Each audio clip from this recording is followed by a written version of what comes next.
Have you ever asked yourself, how do I know when my mental health is suffering and how do I pull myself back?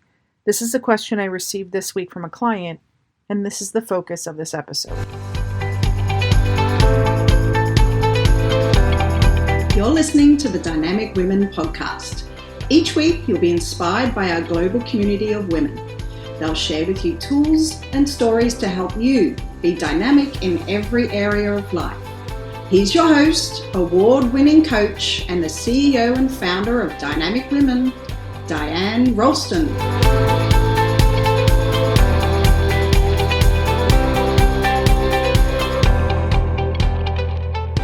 Hello, lovely dynamic women, and welcome to the Dynamic Women podcast. I'm Diane Rolston, your host, and today we're going to talk about what to do when your mental health is suffering. It's maybe not a topic that you think that you need to listen to, but I'll tell you, it definitely will help you, especially if you have people around you that are suffering. So if you've been feeling like there's so much going on, I'm stressed, life is hard, then I encourage you to listen to this. What do you do when your mental health is suffering? That's what I'm going to cover. And I'm also going to let you know that the answers to that, as well as I'm going to share what you can do about it. So let's look at the two questions, okay? The first question is, how do you know when your mental health is starting to suffer? How do you know? And my answer is, you know. If you're asking the question, you know. Here are some ways. There are so many more ways that you can know that your mental health is suffering, but let me just talk about some of the most common things that I see in clients of mine, that I see in women that I talk to after events that I'm speaking at, and when I'm holding group sessions. These are some of the common things that come out. People are irritable, right? You get annoyed a lot faster. You want to isolate. You don't really want to be around people. You feel like things are absolutely overwhelming. You're not yourself in some way. So if you're normally the bubbly, outgoing type, you're just not feeling that way. If you're normally able to really think and be analytical, you just can't seem to do it. If you normally are on top of everything and you start to not be able to figure things out, then potentially you are having this trouble. And another thing is that you're reaching for junk food or you're reaching for alcohol. That's often, or more comfort foods. So this is often what I see in clients. They'll just, they start eating their emotions. And I know that when my father passed away, that time, and even the past year, that has been a big go-to. And for many people with COVID, we're calling it the COVID-19, like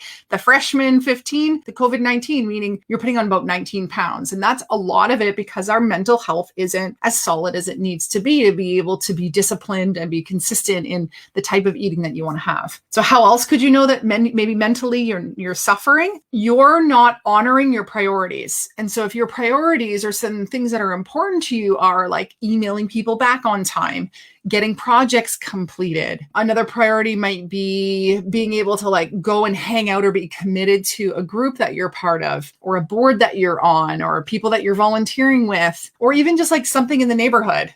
So those can be times when you're not honoring these things anymore, and that's very strange for you. Another thing is maybe your hygiene isn't as good as it used to be. For ladies, maybe you don't care about doing your hair and your makeup anymore, and that was important to you. Maybe you're just not showering or doing other forms of hygiene that are important. Maybe you're not changing your clothes as often as you should. And with guys too, maybe you're not doing your hair and makeup as well. But the hygiene piece, if you're not having showers regularly or bathing yourself regularly, maybe you're not shaving anymore, and that can be at any part of your body from any gender, that can also be showing that you're not mentally fully there. Other things are you're dropping the ball, meaning that you normally would be, picking up the kids on time and you totally forgot. Or you're dropping the ball in that you're just not able to get certain things done. And maybe even you're at the point where you don't care. You're like, whatever, I didn't get that done. I don't care. I'm not going to meet that deadline. That's showing that you're mentally starting to suffer. And then the last thing that I often see is crying kind of like that, like super easily, or getting angry super easily. And so with my past year of grief, that definitely is something that I was having to deal with. I was very short-tempered. I was very quick to raise my voice with my family, not with friends, because there's that, people often say your kids will be themselves around you and will let all their emotions out. And we're this exact same way back with our family and our close friends. And yeah, I was very kind of quick to anger, and I didn't like that. I was also quick to cry as soon as somebody showed that they cared. Like, Diane, how are you really doing? Like, oh, don't ask me. And so that's also not being able to have the emotional stamina to be able to get through my day, or in your case, maybe the emotional stamina to be able to handle other people or to be around other people or get through something that's hard. And so you have to ask yourself, like, is this normal behavior, or am I just being lazy, or is something really wrong? And so to answer that first question that this client of mine had of how do you know when your mental health is starting to suffer, you just know. And you might feel like, I just don't feel like myself. I just feel off. I don't like how I'm feeling.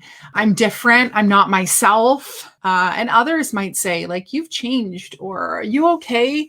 And really checking in. Sometimes I see in clients this kind of almost like they've like gone black and white. So if you see the start of Wizard of Oz, it's all in black and white, and it kind of has this kind of like kind of dead feeling almost. And we can feel that way in life, where we feel like life is not in color.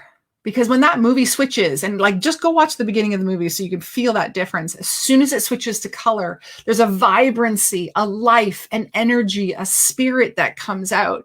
And if you are not in the right mental state, it's like you're living in black and white. It's like the color and the spirit and the joy and the energy has left you. And there's also varying degrees. And I do have to completely state, I'm not a doctor. I'm not a psychologist, a psychiatrist. I'm not a counselor. I'm a coach, and I'm speaking from experience of what I've seen in my clients and the work that I've done in process coaching with my clients. I'm also speaking from a place of personal experience where I haven't had the emotional bandwidth.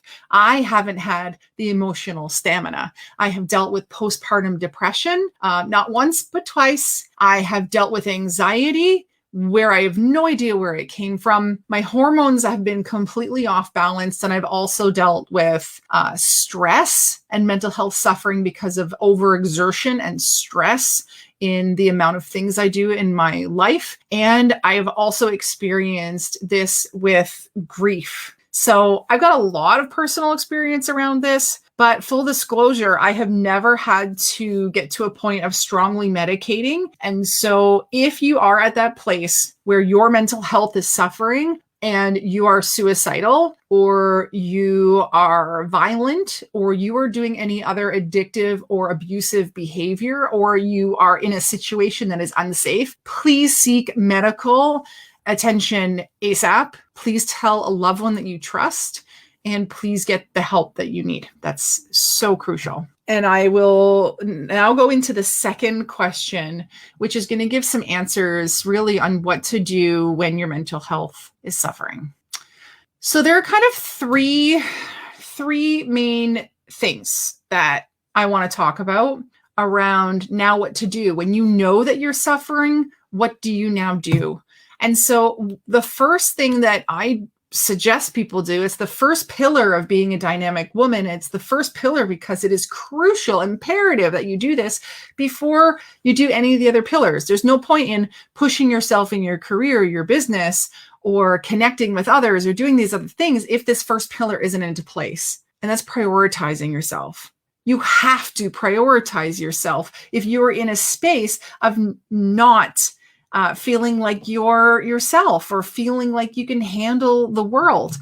And so that can look like self-care in the way of journaling, meditating, praying, exercising, going into nature, showering, like taking care of your hygiene and your physical self, massage, sleep, quiet time, and having times of no stimulus. That means no phone, no people. And so, potentially with the comment that was made before around not feeling like you want to be around groups, that's stimulus. And so wanting to, spend a bit more time by yourself. But that's making sure you unplug so that you don't have all these other things kind of pushing you and making you feel really uncomfortable and stressing you out. Also part of the self-care and prioritizing yourself. And this is one thing that I find has been so influential into my clients and my own development, is seeing a doctor of some sort. I prefer a naturopath, to be able to run my blood work and just see chemically how I'm doing. Because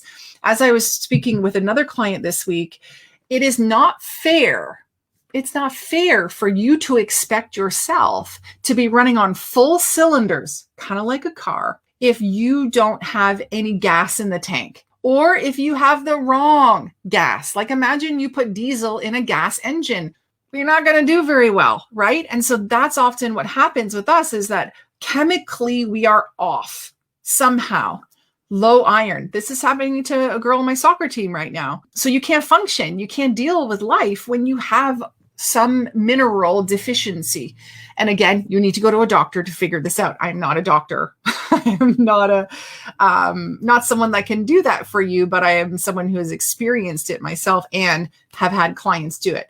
As soon as you can figure out hormonally, chemically, minerally, am I balanced? Then you can start to put a plan in place to get things to be better. And so it might mean you take supplements, and it might mean you have to change your diet. Like you might have to cut out sugar and alcohol and wheat and dairy and other things that can cause inflammation, that can cause you to have more brain fog and cause you to be more irritable, and can cause you to have spikes in your day, maybe even from excess caffeine. And so potentially changing your diet to a keto or a Whole30 diet or some sort of other clean diet would be beneficial for you, right? We've seen how kids react to sugar. And so just imagine with all the extra things that you're putting into your body, what can happen for you. So the first thing is prioritize yourself. That is absolutely number one. The second piece is get support. And this can be seen even as the collaboration pillar in Dynamic You. And I've mentioned this, it's also a book, Dynamic You, if you have it. It's around getting support from others, but in a way that you can collaborate towards your own health and your own mental well-being. And so get some support through some talk therapy, like counseling, coaching, a psychologist, psychiatrist, whatever kind of works for you. Also, that's the kind of clinical piece, but then move into a space of, you need to be designing with family, with friends. You need people that see you all the time to know really what's up, right? It's great that you talk to someone professionally, but you also need to have those around you to know what's going on. And so that if you have the book or if you have the program, please go into this pillar and look at designing and redesigning relationships so that you can redesign how things are, because it might mean that you need to have a safe word or something that you say when you've had enough. And so with me and my kids at the grief kind of stage, for me, I just couldn't handle them. It was overwhelming. And so I really did some designing with my in-laws when I was in Ontario, having them take the kids and being able to have that space. And I also talked with friends and just said, I need a little bit of space as well. And that was okay, but you need to be talking to them about it so that they know what's going on and they know how to best support you. I also said to my husband, hey, I am not myself right now. And I said that a few times in our marriage, I'm not myself right now. And I need your support and I need your help. And it is okay. It is, I wanted to swear there, but I won't. It is, you have permission. You have permission to ask for help. You have permission to get the support that you need, especially from those around you. And what I find is a lot of the high achieving leaders that I work with, they are, if this is you and someone else, they're probably doing 80% of the work in a relationship. And so it is okay to take it back to 50% or to even get the other person to put in 80% and just chill out for a little bit. The last thing is actually a concept that I've come up with in the past decade of working with my clients, because people have said, how do you juggle it all? Like there's so much going on, and how do you do all you do? And the key thing for me is I don't always do everything. I don't. When life gets hard, when there's too many balls to juggle, and I talked about this in one of the Dynamic Women podcast episodes around the glass balls and the rubber balls. And so when you're juggling and you're like, oh, I've got all this stuff to do. You need to take a quick look back at what you're holding, what are you juggling, and ask yourself which are glass balls and which are rubber balls, which are the glass that you cannot drop. It might be your health because you have an underlying health condition. It might be your career or your business because you need money to be able to pay the bills. It might be things around like an aging parent that you have to take care of. So these are your glass balls. Maybe your children, those are your glass balls. Maybe it's your spirituality or your faith because you know that that's the thing that's going to help you to get through it. These are the glass balls. These are the things that you do not drop. And then what does it mean for the rubber balls? You got it. They just bounce. They can totally just bounce. And what happens is you are consciously choosing to go into maintenance mode. Maintenance mode is an amazing opportunity for you to drop the rubber balls, only focus on the glass ones, and just let everything else slide from your plate, or delegate it if it's important. So when I was, the start of my daughter's school, first day of school, my son broke his femur by jumping off our bed. So now imagine I have a 2.5-year-old who now is at home with me with almost like a full body cast. Now to take care at home with me. I need to be there to get everything for him. I need to bathe him in this contraption. I actually need to change diapers in this contraption. It was really hard. Very, very hard. And I was, used to dropping him off at daycare, dropping my daughter off at school, and then I'd have time to work my business. So now all of a sudden I'm dropping balls left, right, and center. And so what did I decide to do? I decided to ask for support, but mainly focus on my priorities. Priority, work. Priority, my kid. And then what's after that? I don't know. Things could slide at that point. My house got a bit messier. I was a little bit more lax in what I ate. I allowed support in a meal train, which was such a blessing. I think I cried when everyone came to the door to give me a meal, not because I was getting a meal, but because of just the love that I felt from them. And in maintenance mode, my husband and I weren't having dates at that point. I put my personal development on the back burner, though I kept my self-care up because it was a stressful time. And so you can kind of see that in maintenance mode is a short period of time. This is not all year. This might be a few weeks where you have a major project. You're moving. There is a death in the family. Someone's having surgery. There's some major thing happening. And rather than completely losing all control, you let the rubber balls fall, the areas of life that don't matter as much, so that you can focus on the priorities and delegate the other pieces out. So what do you do when your mental health is suffering?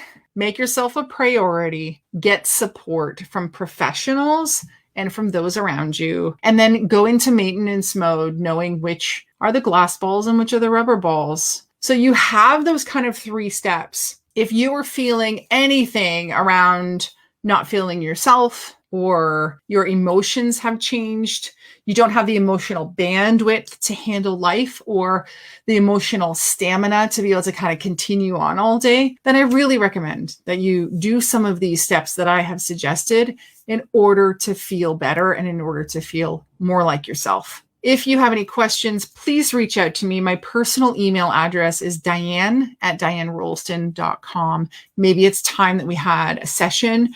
I'm offering the complimentary audits called the What Do You Need to Be More Balanced in Life, or What Do You Need to Be a More Valuable Leader? And so by the end of our time together, you're going to have a checklist that tells you exactly what you need to do in order to be more balanced in life, or be a more valuable leader, or a more confident leader, later if that's what is more of a priority for you. So if you'd like one of those, again, just email me and we can set that up. If you have a friend that you think is maybe stressed out, please share this with them so that they have the opportunity of getting some ideas on how to take care of themselves and how to start feeling better about where they're at. And maybe you can also start a conversation around some of the different answers and solutions that I have given today. I really appreciate you listening today. Mental health is a challenge. It is debilitating for so many people, and it happens to even the most successful, high achieving, intelligent, put together people. And so I encourage you today, don't worry about being vulnerable. Don't worry about looking bad. Pretty normal now to have anxiety or stress or just not be feeling good about something. So talk with someone else. It can only get better when you do. Thank you for listening to this episode. I trust that you had a great takeaway from it. So please leave a comment and hit subscribe. Until next time, stay dynamic. Bye. Thank you, Dynamic Women, for joining us today. Please hop on over to iTunes to subscribe and leave us a review. Who do you know who needs to hear our message? We'd love it if you'd share our channel with your friends and family. If you're ready to be more dynamic, have more balance and more success, head over to www.dynamicwomenclub.com/free gift for your Key to Success book. Stay dynamic.